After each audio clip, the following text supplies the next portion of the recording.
From all of us at News Channel 5, happy holidays. Tonight, going nowhere fast. Heavy snow, icy cold, and howling winds mean many travelers may be home for Christmas only in their dreams. An inside job. The suicide bomber in the deadly attack on a U.S. military base in Iraq may have worn an Iraqi army uniform. Happy holidays, season's greetings. But whatever happened to Merry Christmas? The push to revive religious tradition. And Muscle Car with a message.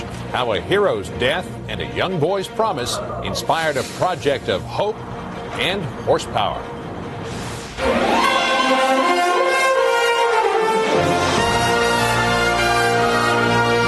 This is the CBS Evening News with Dan Rather. And good evening. Dan is off tonight. I'm John Roberts. A huge winter storm is piling up record snow and a heap of trouble for holiday travelers hoping to be home for Christmas. The South and Midwest are taking a heavy hit today. Midwest travelers were stranded in blizzard conditions with double-digit snow and single-digit temperatures.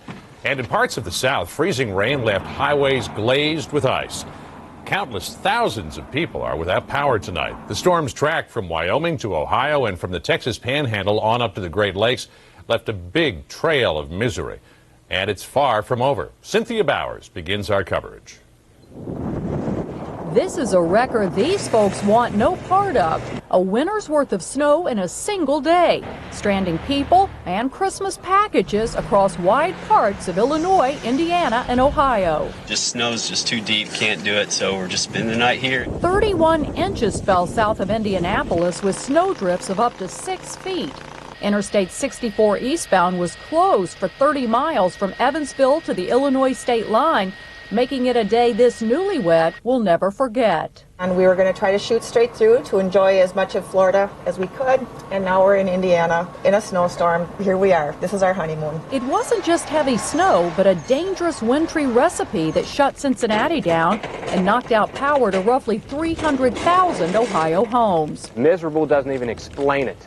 Look at this mound of snow, and it's not just snow. Inside we have a couple inches of sleet, essentially a layered cake that does not taste very good. By comparison, a couple of inches may not seem like much, but tell that to Longhorns in Amarillo or motorists in Memphis. All the conditions were in place for a major snowstorm, and there was a lot of cold air available for the storm, and a lot of moisture overran the cold air. It made for a tough commute no matter what you ride, and left plenty of folks willing to share their woe, make that white Christmas. If you want to come here and enjoy our snow, come on over.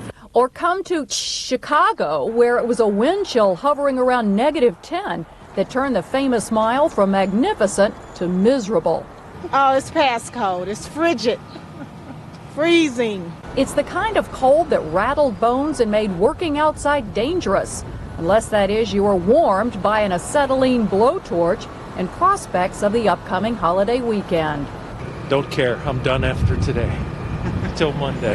Thankfully, the snow part of this system has cleared on out, but the Arctic cold was left behind. In fact, forecasts call for it to be even colder, if you can believe it, tomorrow than it was today. And all that bitter cold is headed to the northeast, so bundle up and brace yourselves. John? Cynthia Bowers at a frigid Chicago for us live tonight. Cynthia, thanks. Getting warm is one thing. Getting to where you're going is quite another.